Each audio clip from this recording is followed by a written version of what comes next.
We're on YouTube. Wow.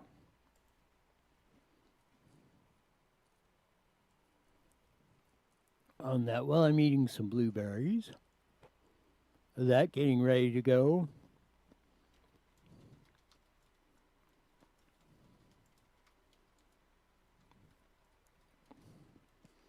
Up and down the line.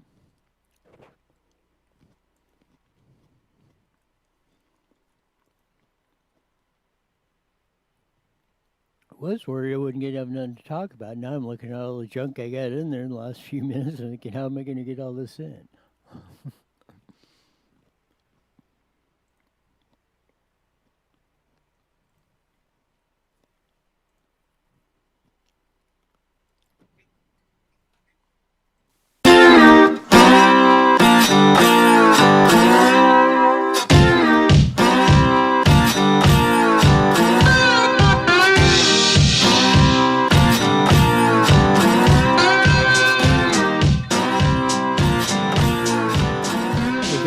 Slide guitar music here every Monday through Friday.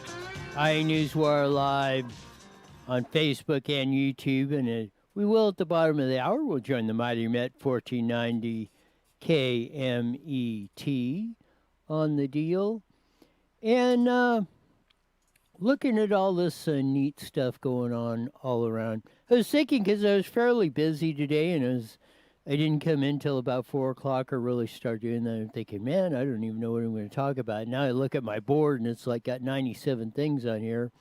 And I'm wondering how we're going to get it all in. Steph will be joining us in a few minutes, and we'll talk about a lot of this whole stuff that we've been looking at.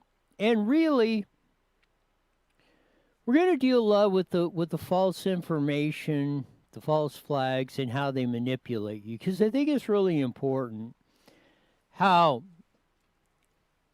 it's important to understand how they get away with this stuff and how they roll you into these little avenues, and then you wake up and you say, how did this happen? How did we get here? How did we get to destroying our economy over a virus for well, we'll find out for what reason. Or how do we get into this whole narrative where we're burning and looting and killing and blaming and hollering at each other and just going back and forth all the time? It's kind of complicated, but it's really simple in a lot of ways when you break it down. Want to do one. This is in the Atlantic. Ran across this. I've talked about it a lot. I've said, show me the poor society that has a high quality of life. It's not out there. Never has been, never will. I know there's a lot of social shaming. You want to get into that if you especially the rich, or a lot of people don't want to admit that they might be better off, or that because people will shame them, or you don't deserve this, or whatever. Could be a lot of jealousy on that part of that. But it really does. There's a study on that. Again, and Tara Garcia Mathewson wrote the article in the Atlantic. Very old, and again, the Atlantic, not part of the vast right-wing conspiracy, but it does shed some light on some of this stuff. Quoting from the article, you saw pictures in science class that profile view of the human brain section by function. The piece at the very front, right behind where the forehead would be if the brain were actually in someone else's head. It's a prefrontal cortex. It handles problem solving, goal setting, and task execution. It works with the limbic system and how it's connected, and sits closer to the center of the brain. The limbic system processes emotions and triggers emotional responses, in part because of its storage of long-term memory. When a person lives in poverty, a growing body of research suggests the limbic system is constantly sending fear and stress messages to the prefrontal cortex, which overloads its ability to solve problems, set goals, and complete tasks in most efficient ways. So let's look at that. You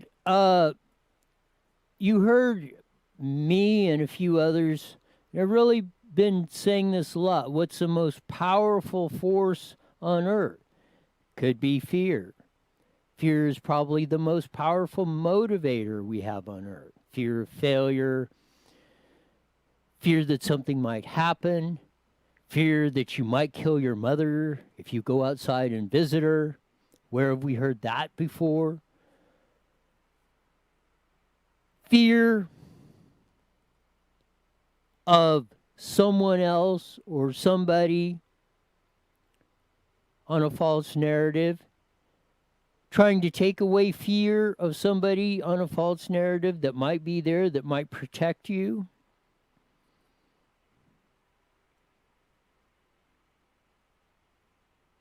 But as it says, it's going to show you how poverty affects the brain. Further reading from the article, this happens to everyone at some point. Regardless of social class, the overload can be prompted by a number of things, including an overly stressful day at work or a family emergency.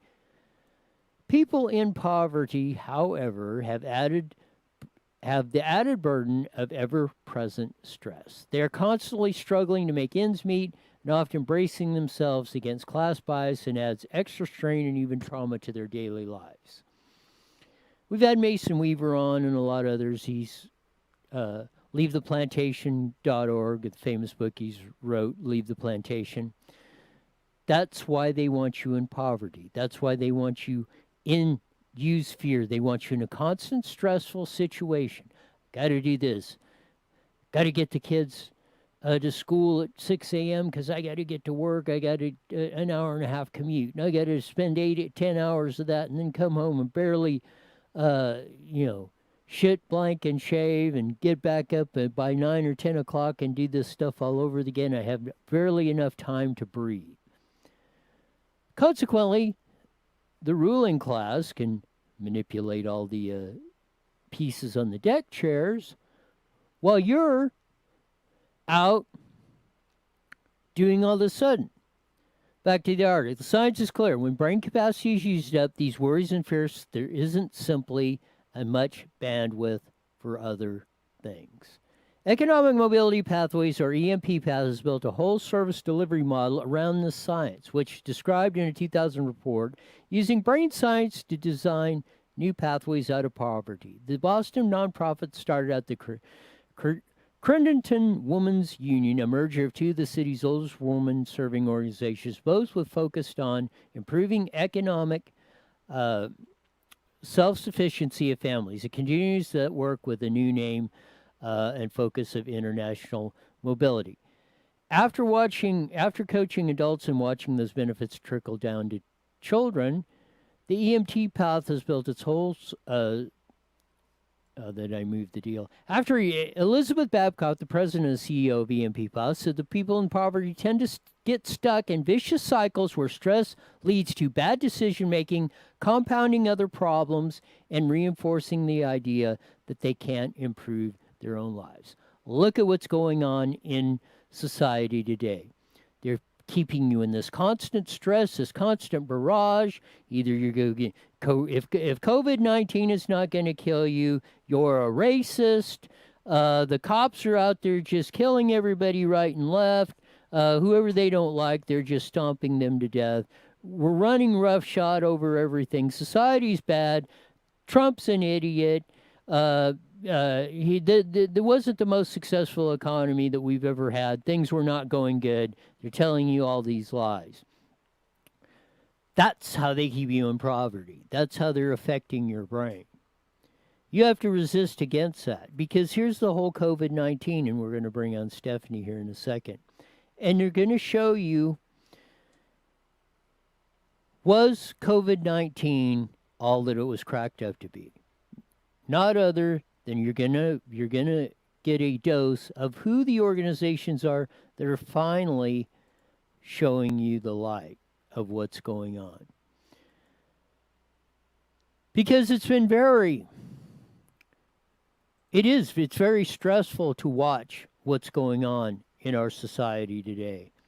And it's weighing heavily on most of us. With the lockdown orders, the kids can't go to school, you can't go to work, you can't make a living. How are you going to make the house payment, this, that, and the other? Well, no wonder this worked pretty good.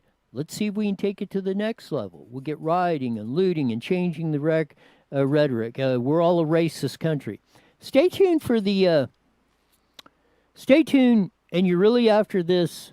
Stay tuned. We're going to run some clips of what, where, and how, and if there is systemic racism in the United States. But here is the deal. Let's see what the whole deal was about COVID-19. They're actually now starting to tell the truth. So we're back on the deal. And more of this stuff that just comes on that, the whole thing. And we started on COVID-19 in March. California, Gavin Newsom on March 4th signed the first emergency order declaring a state of emergency over that. March 19th, he declared the stay-at-home order and started us on the nightmare that we have been enduring up to this point. So we go through a lot of stuff, and we previewed it a little bit yesterday on the show. But in none other than, again, not the vast right-wing conspiracy, National Public Radio, mounting evidence suggests COVID-19 not as deadly as experts thought. Duh. Who was telling you a lot of this stuff? Here's what they said. On April 2005, this is a little background. Charles Dufler, the CIA's top weapons inspector in Iraq, admitted that the CIA's final report, after extensive research, no weapons of mass destruction could be found. 2005. Remember the whole thing? Iraq's got weapons of mass destruction. We're all going to die. We got to start the war, on that. Back to the article, quoting, after more than 18 months, the WMD investigation and debriefing of the WMD-related detainees had been exhausted, wrote Dufler, the leader of the Iraq Survey Group. As matters now stand, the WMD investigation has gone as far as feasible. Today, it's generally accepted the presence of weapons of mass destruction was the primary basis for the Iraq War. Naturally, the absence of such weapons shook the world. The media blamed the politicians blamed U.S. intel, and the intelligence actors involved mostly defended their work. That was 15 years ago. We're replaying this scenario again, even stronger. This is not something new. If you doubt the things that we bring you on this show, saying this stuff has been in the works for a long time, these are the tactics they use. What is that number one tactic they use to get you to do something you normally would not do? I know. Fear? Yes! Ow. You hit it right on the head. That's what I got it right. Back in 15 years ago, remember the fear-mongering of the weapons of mass destruction? If Iraq does that, it'll start World War III, destruction of the world. We got to go in there and stomp them out, We found out they had no nuclear weapons or weapons of mass destruction. This is what's thoroughly disturbing about this whole thing, and what you're seeing this come on, because this is a new NPR report suggests the global response of COVID-19 may have been reached on a flawed premise. And they put this in bold capital letters. Mounting evidence suggests the coronavirus is more common and less deadly than first appeared. The evidence comes from tests that detect antibodies in the coronavirus in a person's blood rather than the virus itself. The tests are finding large numbers of people in the U.S. who were infected but never came seriously ill. And when these mild infections are included in the coronavirus statistics, the virus appears less dangerous. The current best estimates from the infection fatality rate are between 0.5% and 1%, says Caitlin Rivers, an epidemiologist at Johns Hopkins Center of Health Security.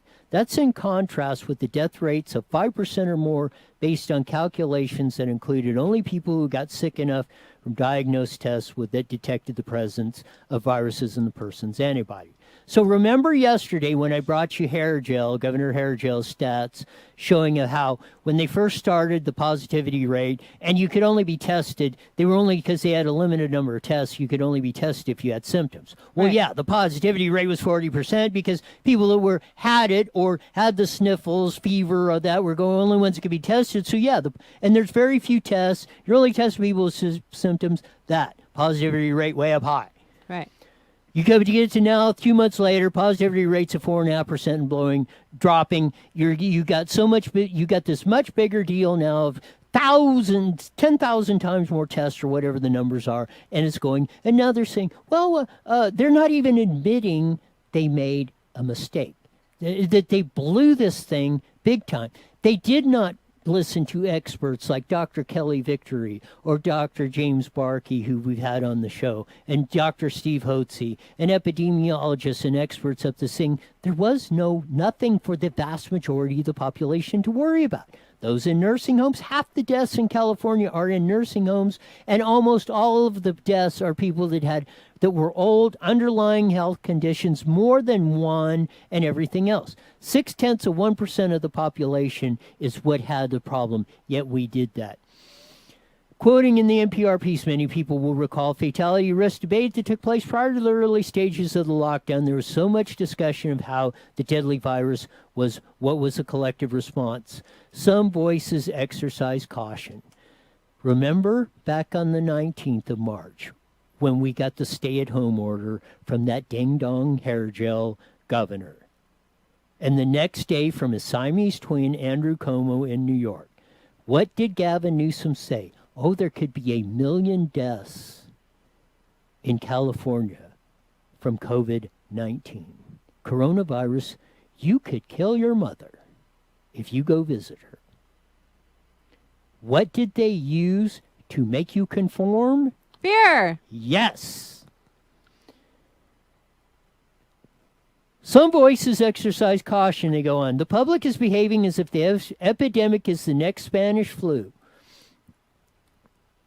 which frankly understandable given the initial reports that state COVID mortality rate of 2 to 3%, while quite similar 1918 pandemic that killed tens of millions of people. Jeremy Samuel Falls, an emergency medical physician instructor at Harvard Medical School, wrote in Slate. Again, no right-wing conspiracy book. Allow me to be the bearer of good news. These frighteningly numbers are unlikely to hold. Similarly, on March 5th, vaccine expert Paul Odif, who holds the day after Newsom orders the emergency order in California, Paul Offit, who holds a Maurice Hillman Chair of Vaccinology at the University of Pennsylvania, told factcheck.org, the organization a lot of you Black Lives Matters and liberals point to as the God of all gods, of you cannot question these, said that he believed that the World Health Organization's 3 to 4% fatality rate figure was too high, suggesting it was well below 1%. Remember what we and a lot of others said. This is all a bunch of horse Bolshevik of this stuff. We were saying that based on the science and technology, and what did Siamese twin governor Ding Dong Andrew Cuomo say not more than a couple of weeks ago? I'm not going by the projections because all the projections were wrong. Not to mention you let 5,000 people who were in nursing homes where the problem was, who had coronavirus, back into the nursing homes, perpetuating this stuff. And New York had has had almost half of the deaths, or 20,000 or something, going on 30,000 of the deaths we've had. Most of them, our biggest concentration in New York City, because of the actions of these two stupid governors from coast to coast. We're more of a victim of fear than the virus, Offit said, adding that the world is witnessing a wild reaction to the disease. Voices like Faust and Offit were quickly drowned out. However, the 24-hour news cycle fanned the collective fear and outrage that more was not being done.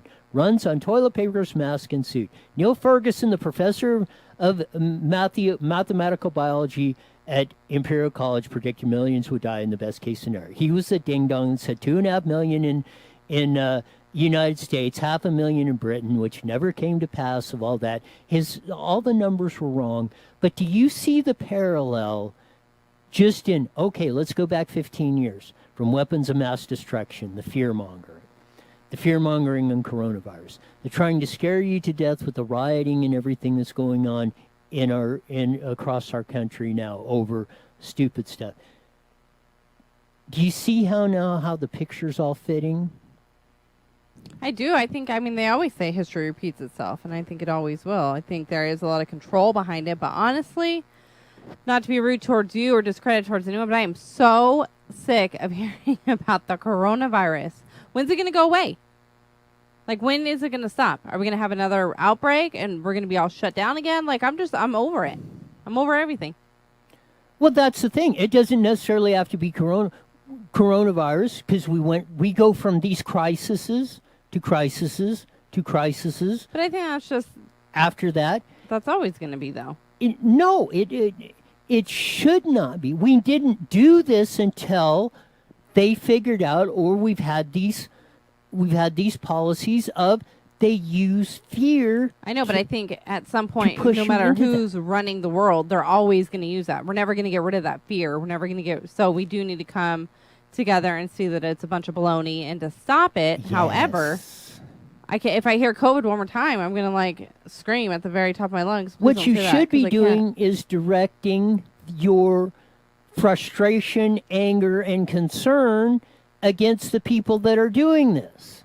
It's not about COVID. It's not about George Floyd. It's not about weapons of mass destruction or anything else. It says Mason Weaver, and a lot of us have put in there, it's about keeping you on the plantation, keeping the knee on your neck so you don't I hate it when you say that. So you will not survive. You will not have the opportunity. Like we talked about yesterday, the tearing down of the statue at Jefferson High of Thomas Jefferson and the statues that are going on and all the madness that's going on. That's people acting like idiots. Yes. That's not fear. That's people being dumb. No, they're doing... That's people being disrespectful. They do that. Antifa, that's what they do. Antifa using the fear tactics, the intimidation tactics to get you to back off. To do that, as Cliff talked about yesterday with our sports teams and everything else, that you do not, now we have NBA baseball talking about not playing. Oh, this is more concerning. Blah, da, da, da. We want to be concerned. We're doing that. We don't want.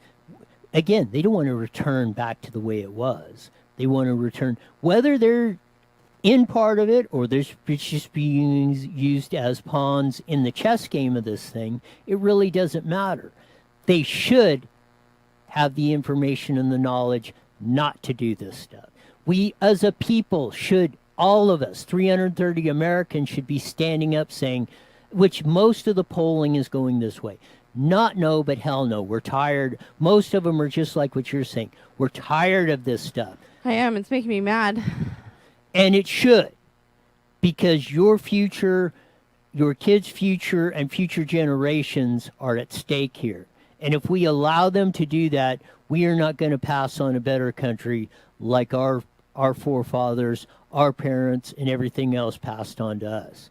And again, like I said a lot, I don't want to be on the docket that says you were the ones that blew this thing. Right. And you destroyed the greatest country in the history of the earth. So turn that frustration, turn that anger into some positive action. Get in the game, demand that, whether we have to recall governors or replace the ones, we have elections coming up in November, replace the ones that are giving us this stuff.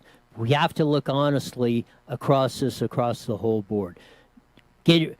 Abolishing police departments, burning our cities to the ground is not going to accomplish anything but more death, destruction, and despair. Amen. I think we should just leave it at that. I think you're right. I think a lot of people don't know where to start. I think a lot of people are scared, but I think we need to stop being scared and just get out there. I mean, I've been out in the public. I haven't worn a mask. I know I was supposed to, but I'm not. I didn't get sick. I'm still alive. I hope I'm not jinxing myself right now. And I feel bad for all those that maybe have lost a loved one or were sick. I feel horrible for them, but at the same time, I don't know. We got to stop hiding. I'm tired of hiding. I'm tired of talking about it. Let's start doing. Right? Can we? I don't know. I'm tired. We're back on that. Again, it kind of goes with the whole disinformation campaign that's been going on across this whole deal on that. That's why I started off with the, how poverty affects your brain. Across the board on this whole thing, and we're getting all this stuff. And one of the nice things, though, that we do have is we have much more information to work on this, and we even us minions can now understand some of the manipulation tactics that they use on us or do on us each and every day. And it's this kind of information that will get you or help you to avoid the turmoil of what's going on, because the majority of us need to band together and stop this stuff. Because if we don't, like you said, we're gonna wind up not only regretting it, but history will show, like I said, you want to be the ones that are going to be known for destroying everything that was given to you. That's not a pretty sight on the docket when we get to this. We're gonna roll into that, and when we come back on the other side of the hour, we're gonna spend a little bit more time on this. But then we're gonna talk about where and if is America really a systemic racist country across the board? Because all this stuff, and that's kind of why the little bit of the preview of this of how they manipulate you. Now we're going to get to the real truth, I think, in the nuts and bolts of what is really going on and what we should be worrying about and what the real truth is. And it may surprise you, some of the ones that are going to tell you what the real truth is. Because if we don't, if we let them win, we will be the ones that, the vast majority of us are the ones that are going to be suffering from this stuff. It's not going to be the elites or the ones that are leading this charge or the dominant media that's making gazillions of dollars out of your pocket. You're feeding this stuff, so you need to cut the head off the snake and let it die. Here we go, guys. 90am.com and download your free phone app today. IE Newswire Daily is on the air. The following is a paid program. Views and claims expressed are those of the program producer and are not endorsed by this station. Opinions expressed are not necessarily those of radio station KMET, its management, employees.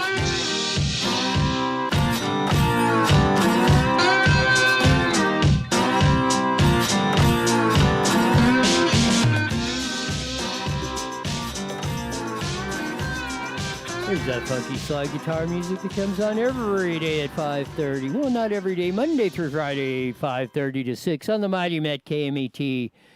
As we do the broadcast day and a Taco Tuesday on that, and maybe now we can start, at least maybe now you can get some tacos out there or something.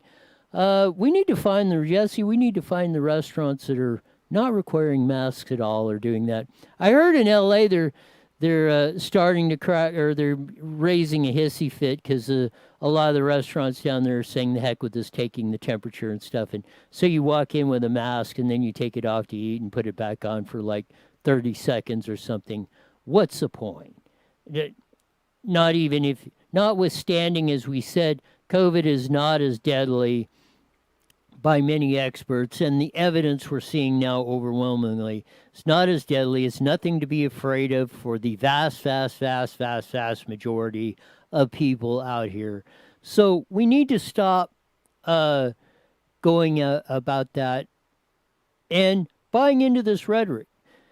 Because as the COVID-19 thing has come on, and then now we're into the systemic racism, and we're all evil people and the whole enchilada. And we've been hearing it for years across many lines of that.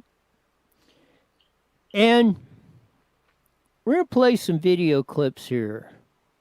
This is from Media Research Center on that. And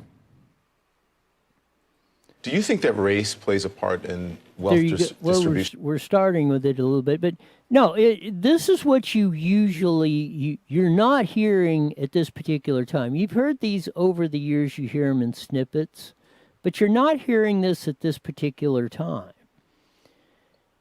Is America really a systemic racist country? Do you think that race plays a part in wealth distribution, or either a mindset that you can't Today? or cannot? Yeah. No. You don't? No, I don't. Hey, you and I, we're proof. Why would race have anything to do with it? Put your mind to what you want to do and go for that. It's kind of like religion to me. It's a good excuse for not getting there. Where are we in the United States? There you go. There was Don Lemon, who was interviewing Morgan Friedman about this. Don Lemon of CNN, who's about the biggest race baiter there is in the planet. And Morgan Friedman said, no, there isn't. But he didn't specifically say it, but I'm going to say it. It's the Don Lemons of the world that are out there that are shouting and putting this out. And the cops are bad. Defund the police, systemic racism, whites are just looking to go out and lynch blacks, and da-da-da-da-da-da-da. They never want to take responsibility for that. What's the statistics on murder? 50% of the murders are committed by blacks, per the statistics, for the racial statistics they use, and they're 13% of the population. Well, that seems to be a problem. As civil rights attorney, fair-minded civil rights attorney Leo Terrell has said many times, the reason a lot of black folks are in jail is because they're committing most of the crime on the deal. So this is another one on that. We're just going to, and this was coming out, this was an interview around the time of the Colin Kaepernick kneeling question back in 2016. So here's another little clip we got. States of America in race relations and what you see from day to day in your life? Skip, they wouldn't want to ask me that. They wouldn't want my answer to represent it because God knows I have been nothing but blessed. My whole path, these 33 years have been nothing but a blessing. I have never, and never is a strong word, I've never dealt with racism, and I'm glad I didn't have to. There is a class of colored people who make... Okay, that was rapper Lil Wayne at about the time in 2016 in the Kaepernick and the kneeling and the police brutality and all the stuff. He said, I've never dealt with racism of all this stuff. You're not hearing that today from the most majority of what you're hearing on the dominant media. You're not hearing that voice being broadcast like that. What you're hearing is a lot of LeBron James and Bubba Wallace and that of, yeah, there's this problem going on and we got to solve it and da-da-da-da-da. There's a, no, there's not. We're going to, what is it, Jesse? Is it the Chris Rock tapes that says how not to get beat by the police? We're going to have to get a clean version of it because it uses the F word and S word and a lot through that. But you're not seeing that. And it goes back to the crime statistics of that. And if you want to go to profiling or whatever, people profile every day. Every person on this earth profiles. You look at somebody and you draw conclusions from them just by their appearance, the way they walk, the way they talk, the way they look, the way they dress, a myriad of things. So to deny that people do that or profile or try to use it as a bad thing, in most cases it's not. It's part of human nature. We do that all the time. keep ourselves safe, keep ourselves informed, maybe even just for conversation of how to relate to different types of people. We're all not the same. We're not 7 billion clones walking around this earth. We all have different likes, dislikes, preferences. Some like green, some like red, some like black, some like white, and every other color in the spectrum. It's all good. But we profile and we do that, and that's the reason why. Because if you're, to start the conversation of this stuff. And if we don't have these honest conversations like we're bringing you these clips from Media Research Center on that they put together a really nice video on that. 42 million views on this thing, by the way. So I think a lot of people have seen it. But you're not seeing it on the dominant media. You're not seeing these voices. You're not hearing this kind of rhetoric very much at all. Here's the next clip we're going to run. The business of keeping the troubles, the wrongs, and the hardships of the Negro race before the public. Some of these people do not want the Negro to lose his grievances because they do not want to lose their jobs. There is a certain class of race problem solvers who don't want the patient to get well. That was said by Booker T. Washington. How are we going to... There you go. Booker T. Washington said it. Mason Weaver said it. The poverty pimps and how they use this stuff of all the time to control you. That's what they're talking about. None other than Booker T. Washington was talking about this way back in the day. It's amazing sometimes that we don't sit back and look at history. Because I think it was long attributed to, I don't know if he said it, but I think it's long attributed to Edward Burke. Those who don't know history are doomed to repeat it. And we're each and every day we don't talk honestly, like these conversations or snippets you're seeing from the day, or those like the Don Lemons of the world that preach this stuff on a daily basis on our newscasts. They're the ones that are doing the great harm to this nation. They're the ones that should be on our radar screen. They're the ones that we should be running out of business. We should not be looting and burning our cities, tearing down our fellow man's dreams and hopes and everything they have in there, taking somebody else's property that is not yours. It's like the Philadelphia editor that got fired for saying buildings matter too. Well, you know that building is when you build a business or you have everything you have in that, that is a part of you. They might as well be cutting off one of your arms when they're stealing your stuff or burning your business to the ground for no reason other than your own personal gain or satisfaction.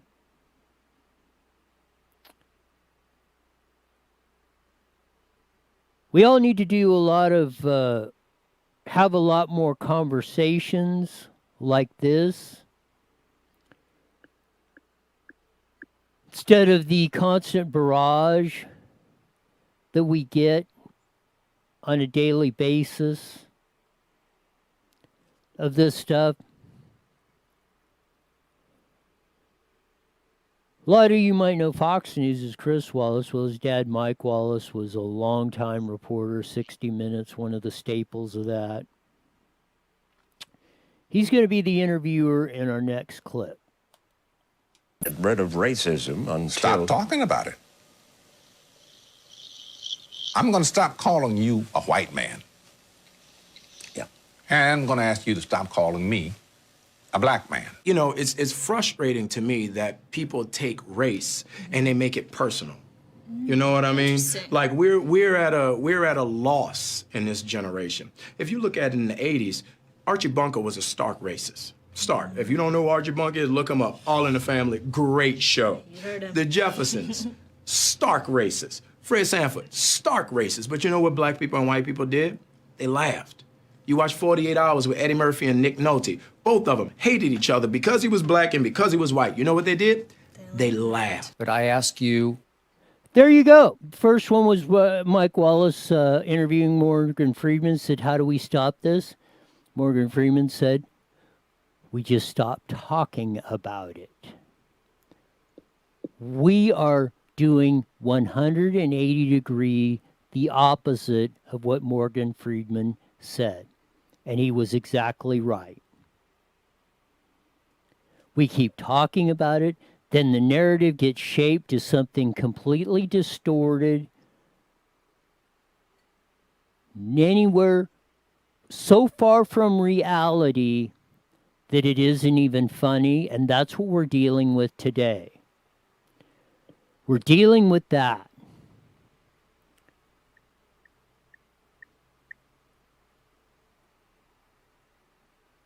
Because, as the old, like Joel Ontiveros, our police chief, said, there's only one race, the human race. And that's what Morgan Freeman said. When we start referring to that, then all these problems have no basis of going on. There is no problem. There is nothing to discuss. There is no problem that you have going on that. It's something that we really, really, really have to deal with. I want to run one more clip here on the deal before we go on that. So see if we can move that over so I can run this clip. Yes, thank you of that. Here's one more clip we got from Media Research Council. Racial breakdown was of your audience. Do you remember this? You told me the only black face you could see in the whole audience was your makeup artist. I believe that's what you said, and she was in the front row, right? A lot of white kids love rap. Yes. Explain that. What does that say to you? What's the message of it? What's the bigger picture of it? I don't want to be bashed because I don't want to sound like I'm on the wrong if there is a side, but I thought that was clearly a message that there was no such thing as racism. That's what I thought that was. You know, I said, and it's probably get me in trouble, but I said to some of my colleagues recently, so I know that it's an issue, but it seems like every single day on television I'm talking about race, and it's because of the news cycle, it's in the news, but sometimes I get so tired of talking about it, I want to just go, this is over, can we move on? And if you talk about it, it exists. Right. Yeah. It's not like it exists and we refuse to talk about it, but making it a bigger issue than it needs to be is the problem we have. There you go. There was Morgan Freeman again with Don Lemon. Talking about it makes it a bigger problem. You heard Lil Wayne the rapper. I don't know where this is coming from because my audience is mostly white kids of sitting there when I'm, at certain places. There's no racism in the music. Music has been across the board for many, many generations as far back as time. It's cut across these so-called racial divides that we have done. We can all enjoy that. And again, I think the bottom line is we are the ones, we as a majority are the ones that are perpetuating this hellhole we're digging for ourselves. And if we don't stop, you know what? When you get that hole so deep and so far, the walls of that hole collapse on top of you, and then you're going to see what darkness is really all about. Haven't had him on in a while, but he just flew in on the old Skype machine. Dwayne from Idaho, welcome to the show. How you doing, Roy? Absolutely fantastic. Some must have triggered you because you rolled in, so take it away. I think there's a larger picture here, and I think that people are not aware largely because most people get their news media from only one or two sources, and they never question the narrative. The narrative being that all people of color are disadvantaged and all people that are white or light skinned are somehow privileged and advantaged, and therefore that's why we white people are far better off. I work 7 days a week. I don't know how much more I can work or how much more privilege I can try to obtain, but I find it disingenuous for people that make blanket statements about everyone of a certain race, color, or creed that you are going to be identified as X, Y, or Z because. And you really have to look at what's going on. Prior to this nonsense with the virus, which I've maintained since day one, had one singular purpose, and that was to destabilize the economy and destabilize our culture. Bingo, guess what it did? Okay, so let's look at the real root cause of this. You've got a handful of people behind this that are pushing this nonsense. I think I sent you a clip of a gentleman that, and you know, it's unchecked. I cannot verify it. But the man was talking about how he was a paid agitator, and that if you went on the George Soros site and popped your email in, and basically it was a pyramid scheme, the more people, more friends and neighbors you got in there, the more you got paid.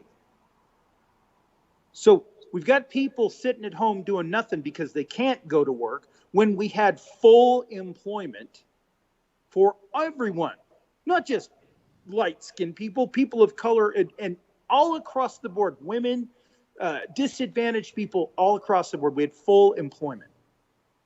We had a roaring economy.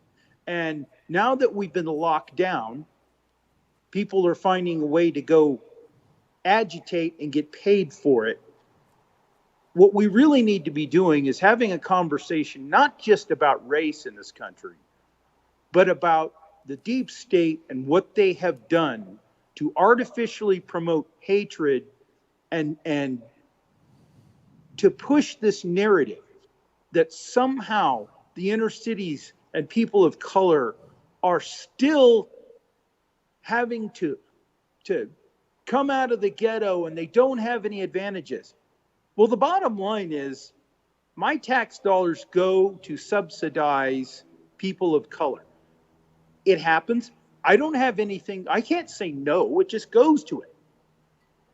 So somebody by virtue, and I have seen this firsthand when I went to college, somebody by virtue of the fact that they were a different skin color than me got an advantage, not only monetarily, they got an advantage in classes that they wanted to take. They got free tutoring. I got none of that. I had to pay for all of it. All my college was paid for. Okay, I didn't take out any damn loans for that. I paid for it. So, and in one case, my employer actually contributed. I will say just for one thing, that's why you're on the stupid side of the scale, but go ahead. Well, and that's quite positive. I never claimed to be the brightest guy on the planet, but I think I can form a cognitive sentence and get by. You know, us rednecks, we figure it out, and we just get by best we can.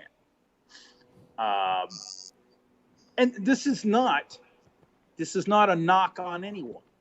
This is reality. This is just the facts. And the facts of the matter are, no other time in my lifetime have people had as many advantages as they've had the last 4 years. And you got to admit, with the economy in full swing, prior to this assault, and that's what I want to call it, an assault on our culture, an assault on everyone. Prior to that, America was steamrolling along and the train was going straight downhill. It was picking up speed. Everybody was getting on board. And now we have these paid agitators going into cities. And now look at the results. Look at what we've got. The Supreme Court is making some of the stupidest decisions I have ever heard. And we've got right now a right-leaning court. But Gorsuch is always the odd guy out. You notice that guy, he's a liberal. And he needs to be called for what he is. I want to get in that, but I think you made a very great point on the paid agitators. Because look at what the whole thing is now. 90%, they want a 90% defund the police they're calling for in Los Angeles. They're already proposing $150 million in budget cuts. You got the whole Chad fiasco, which is really started with the Occupy LA thing in 2010 and all that stuff. They're actually grabbing traction with it now, and they're talking about it coming back to LA with all that.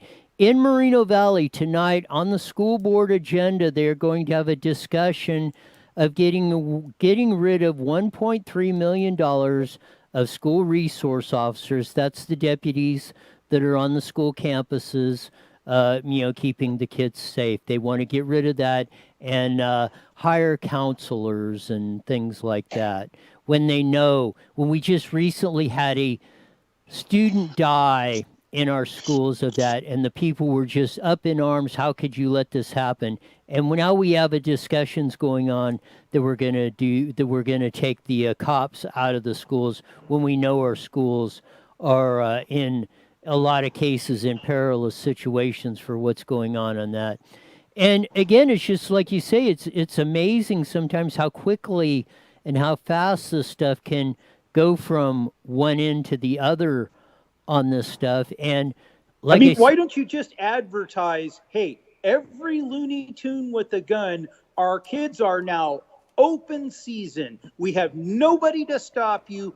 Come on in and gun down as many as you want, because we're not going to do a damn thing to protect them or to stop you. This is ludicrous. Where do these people think that do you really want a lawless society with no cops? Are you going to leave it up to us rednecks carrying our guns? That's what I said. Ourselves? If that's where you're good, if we're going to go back to even the Wild West days had a sheriff in town. But I mean, if you want no police, then let's everybody's fend for themselves and don't worry about. Give us all the right to carry guns. If you want, when you have trouble, as they said, well, call family and friends. Well, if you're calling me, I'm showing up with a firearm. If you're calling me into a dangerous situation, so. Let's go with Katie Barr. If you want pure anarchy, then let's go for it 100%. If you don't, if you can't survive or don't think you can survive, or be careful for what you wish for, you just might get it. But we're not doing it one way or the other. We're not. There is no cut or dry or middle ground here. You're either going to take it. You're either going to have a civil society, or it's going to be every man for himself. We got about a minute left. But do you see what they're doing here? They are pushing us to an all or nothing solution. We are going to end up at odds with one another over a crisis that was manufactured by somebody else, paid for by somebody else to do one thing, and that's destabilize America and everything it stands for. People, get your head out of your rear end. This is not about your neighbor. It's not about somebody else who's got a different color skin. Get that out of your head. It's about these parasites that are in the background paying for this because they cannot stand you being successful. They want everybody down on the ground. They want their boot on everybody's neck. They want 1% to have all of it and to have control, and the rest of us are nothing but serfs. Get it through your head. This isn't about color. This is about you succumbing to somebody else's, just evil intentions of destroying this culture and this economy. You've got it. Thanks for being on, Dwayne, today, and we'll do it again real soon. Take care. Man, I went, like I said at the top of the show, if you're listening on YouTube, I thought, man, we're going to be thinking, man, I didn't have anything prepared, and I got maybe, about 25% of what I put up on the board as usual on that. So, I mean, there's so much going on, we could probably go 24/7, 365 on all this stuff. It's getting absolutely, we got to do something.